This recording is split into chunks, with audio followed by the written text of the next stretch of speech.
حسام الدین علی متقی علیہ رحمت و رضوان وہیں پر آپ تشریف فرما رہے، اور کئی بڑے بڑے اکابرین سے آپ نے شرف تلمذ حاصل کیا، اور شرف تلمذ حاصل کرنے کے بعد امام علی متقی علیہ رحمت و رضوان، جن میں کہ بڑے بڑے اساتذہ شامل ہے، حضرت طاہر پانی پتنی ہے، اور ساتھ ہی ساتھ ابو الحسن البکری ہے، ان بڑے بڑے اکابرین سے آپ نے شرف تلمذ حاصل کیا۔ معزز سامعین کرام، امام علی متقی علیہ رحمت و رضوان خود آپ کے اخلاق و کردار کا عالم کیا تھا، نہایت ہی با اخلاق، صاحب مروت، بہترین سیرت اور شخصیت کے حامل، آپ کی شخصیت نہایت پرکشش، طلبہ آپ کی جانب جو ہے میلان کرتے اور آپ کی طرف جھکے جھکے آتے تھے۔ اور ایک واقعہ آپ کے بارے میں آتا ہے، ایک دفعہ شیخ کے لیے شوربہ بنایا گیا اور اس میں نمک زیادہ ڈال دیا، آپ نے خادم کو بلایا اور فرمایا اس کو چکھو اور دیکھو کہ تم نے کیسے پکایا ہے۔ اس نے چکھنے کے بعد نہایت ہی سخت اور ترش لہجے میں کہا، اس میں کیا حرج ہے، اس میں تھوڑا سا نمک زیادہ ہے لیکن پھر بھی لذیذ اور مزیدار ہے، اسے کھا لیجئے۔ شیخ نے کہا ٹھیک ہے، اس میں تھوڑا پانی ملا دو، اس کو ملایا اور خود پھر کھا لیا۔ یعنی آپ کی یہ سیرت اخلاق ہے، اپنے خادم سے یعنی اس کے ساتھ غلطی بھی ہو رہی ہے تو نظر انداز، پھر اوپر سے اس کی ترش روئی اور اس کی بدتمیزی کو بھی آپ خندہ پیشانی کے ساتھ قبول فرما رہے ہیں۔ معزز سامعین کرام، آپ کے شاگرد رشید عبدالوہاب عبدالوہاب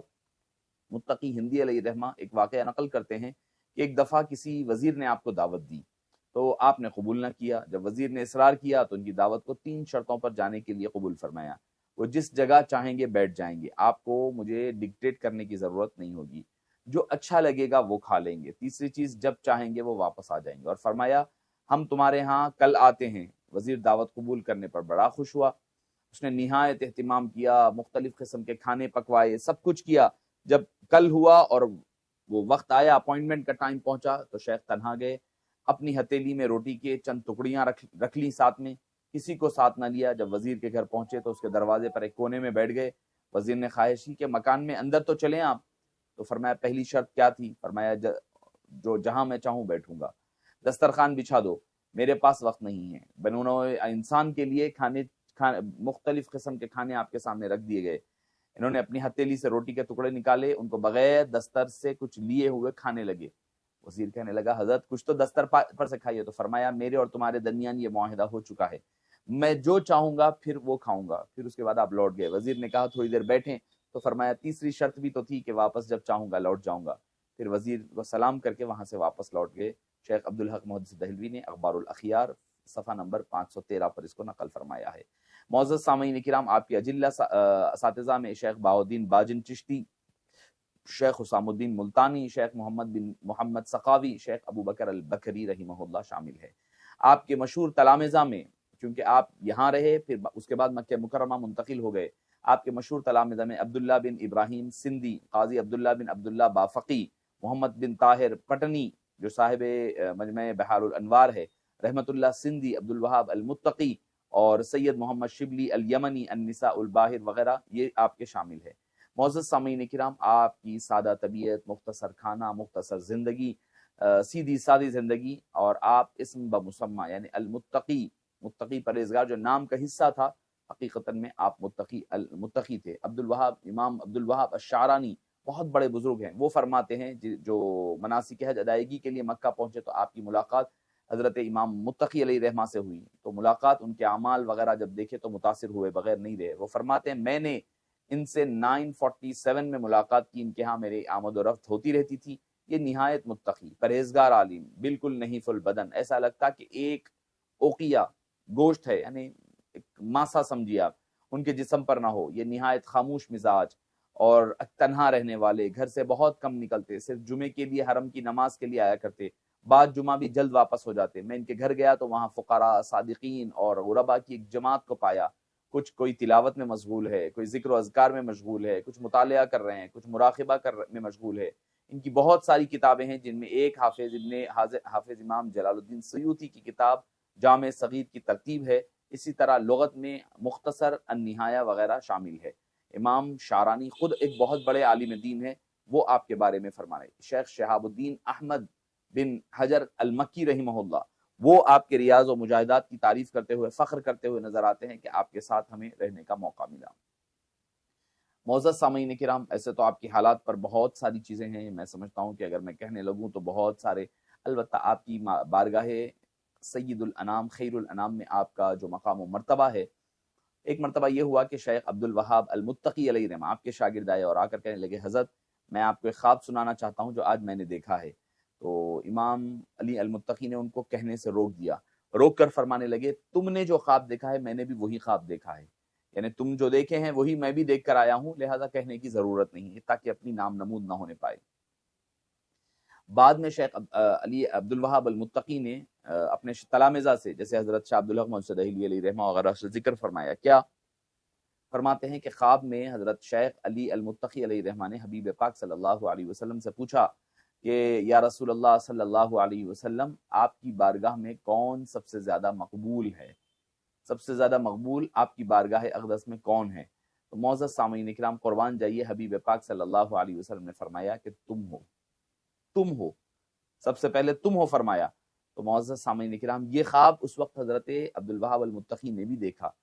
مگر شیخ علی متقی نے اپنی جانب سے نہیں، عبد الوہاب المتقی نے اس کا ذکر فرمایا ہے۔ علمی کارنامے آپ کے بے حساب ہے۔ آپ کا معمولی تھا کہ جو پرانی کتابیں، نسخے رہتے، مخطوطات رہتے، ان کو لکھ لیتے اور ان پر اپنی تخریزات وغیرہ لکھا کرتے۔ پہلی سب سے معروف کتاب کنز العمال فی سنن الاقوال والافعال، یہ اہل علم کے مابین مشہور و معروف کتاب ہے۔ یہ کتاب تمام احادیث کو جامع ہونے کی حیثیت سے مشہور ہے، یعنی تمام احادیثیں اس میں جمع کر دی گئی ہے۔ یہ کتاب ان کی مختلف کتابوں منہج العمال فی سنن الاقوال، الاکمال فی منہج العمال اور غایت العمال وغیرہ کی حروف تہجی کی ترتیب دے کر وجود میں آئی ہے۔ دوسری تلخیص البیان فی علامات مہدی آخر الزمان، امام مہدی کی کتاب، امام مہدی کی آمد پر ایک رسالہ ہے۔ مطلع الغایہ فی اختصار النہایہ، یہ ابن اسیر کی کتاب الغایہ فی غریب الحدیث کا خلاصہ ہے۔ غایت الکمال فی بیان افضل الاعمال، یہ ایک کتاب۔ الفصول شرح جامع الاصول، جوامع الکلم فی المواضع والحکم، الاحادیث المتواترہ، الرتبۃ الفاخرہ فی نصائح الملوک، تبیین الطریق یا تلقین الطریق، البرہان الجلی فی معرفت الولی، شرح الحکم لابن عباد، العنوان فی سلوک النسوان، مجمع بحار الانوار فی شرح مشکل الآثار، المواہد العلیہ فی الجمع بین الحکم القرآنیہ والحدیثیہ، ہدایت ربی عند فقر المربی۔ ایسی کئی میرے پاس جو کتابیں، زاد الطالبین، نظم الخدور، سلوک الرجا، تقریباً کم و بیش آپ کی کئی کتابیں، آپ کے بارے میں آتا ہے کہ کثیر کتابیں آپ نے مرتب فرمائی، بلکہ بعض نے تو کہا کہ 40-50 کتابیں آپ نے ترتیب فرمائی۔ اس نیک پارسا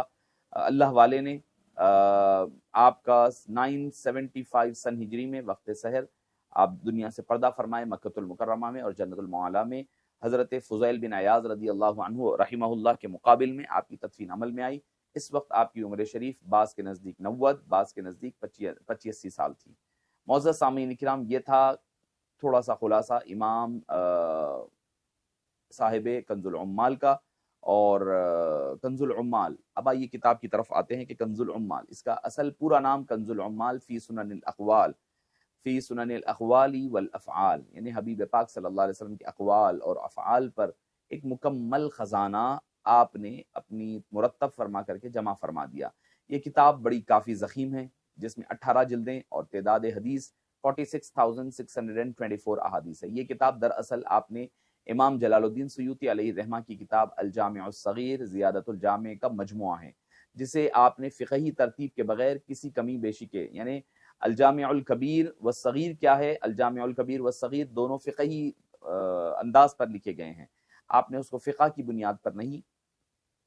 حروف تہجی کے بنیاد پر آپ نے جمع فرمایا ہے۔ معزز سامعین کرام، آپ نے احادیث کی تخریج اور تحقیق میں امام جلال الدین سیوطی علیہ رحمہ کی تخریج پر آپ نے اکتفا کیا ہے، یعنی وہ جو تخریج کرے اسی پر، اس اپنے طور سے نہ تو احادیث کی تخریج کی نہ تحقیق، بلکہ تحقیق کے مسئلے میں سقم الجامع الکبیر میں موجود تھا، اور احادیث کی تحقیق میں امام جلال الدین سیوطی نے جو اصول اختیار فرمائے ہیں، محدثین کے ہاں بعض اس کے اصول کو ناقابل قبول کہا، مگر اس کے باوجود آپ نے اسی نہج کو باقی رکھا اور اسی پر کام کیا ہے۔ معزز سامعین کرام، آپ خود فرماتے ہیں، امام علی المتقی اپنے مقدمے میں جلد نمبر پہلی جلد 12ویں صفحے پر آپ فرماتے ہیں کہ میں نے اس کو حروف تہجی کی بنیاد پر جمع کیا، یعنی جیسے حروف الحمزہ ہے، حرف الحمزہ، اس میں کتاب الایمان والاسلام، پھر اس میں باب ابواب آئیں گے فی تعریفہما حقیقتا و مجازا، پھر اس کے بعد فصل فی المجاز والشعب، اس کے احکام کیا ہے، اس کی کتنی قسمیں ہیں اور اس کی کتنے درجے ہیں مختلف، اس کے شعب کتنے، شعبے کتنے ہیں، پھر اس کے بعد صفات المنافقین ہے، صفات المؤمنین ہے، پھر اس کا الاعتصام فی کتاب اللہ ہے، اس کے بعد آپ آگے بڑھتے جائیں تو فضائل القرآن الکریم ہے، الدعاء و فضلہ و آدابہ، اور پھر اس کے بعد کتاب الاخلاق ہے، پھر جب با آئے گا تو کتاب البیع، اس سے متعلق جتنی احادیث آئیں گی اس باب میں ہم نقل فرماتے ہیں اور جمع فرماتے ہیں، بر الوالدین، بر الاولاد، اور پھر جیم آئے گا کتاب الجہاد، ویشتمل علی ابواب من الترغیب فیہ و آدابہ و احکامہ و محظوراتہ و فضل الشہادہ الحقیقہ والحکمیہ ولواحق الکتاب، کتاب التا ہے، پھر اس کے بعد کتاب التوبہ ہے، کتاب الفضل ہے۔ تو معزز سامعین کرام، اس طرح امام علی المتقی علیہ الرحمہ نے اپنی کتاب کا اختتام جو کیا ہے کتاب یا پر، یعنی یمین والنذر، اور اس کے بعد آپ نے متفرقات چیزوں کو آخر میں جمع فرمایا ہے۔ تو معزز سامعین کرام، یہ اوورال یہ کہا جا سکتا ہے کہ کنز العمال حدیث کی ایک ضخیم کتاب ہے، جو آپ کہہ لیں کہ حدیثی انسائکلوپیڈیا ہے، اس میں آپ نے ساری چیزوں کو ترتیب دیا، فقہ پر تکیہ نہ کیا، اور اس میں کی اکثر احادیث صحیح ہے، اور کچھ احادیث اگر اس کے اندر ضعف وغیرہ پایا بھی جاتا ہے تو چونکہ فضائل اعمال ہے تو فضائل اعمال میں ان روایتوں کا اعتبار کیا جاتا ہے۔ آئیے میں حدیث پاک آپ کی گوش و گزار کر کر اپنی حدیث پاک کو، آج کی گفتگو کو ختم کروں۔ حدیث پاک ہے سیدنا علی مرتضیٰ کرم اللہ وجہہ الکریم سے مروی ہے، آقا نامدار صلی اللہ علیہ وسلم نے مجھے دیکھا تو فرمایا یا علی ابن ابی طالب اراک حزینا، اے علی کیا میں دیکھتا ہوں کہ تم غمزدہ اور غمگین نظر آ رہے ہیں، گھر میں کسی سے ہیں یا کیا مسئلہ ہے؟ وہ آپ کے کان میں آپ نے فرمایا اگر تم غمزدہ لگ رہے ہو، اگر گھر میں سے یعنی اگر تمہارے غمزدگی کی ریزنز کیا ہے، آپ نے وہ دریافت فرمایا، اور پھر فرمایا اپنے گھر میں کسی سے ہیں تو وہ آپ کے کان میں اذان دے، کوئی گھر میں ہے تو ان کو کہے کہ اپنے کان میں اذان دے، کیونکہ یہ یقیناً یہ غموں کی دوا ہے، غموں کو دور کرنے والی ہے۔ کنز العمال والیوم نمبر 2 حدیث نمبر 657۔ اس حدیث پاک کی شرح میں بانی جامعہ امام انوار اللہ فاروقی علیہ الرحمہ نے کیا فرماتے ہیں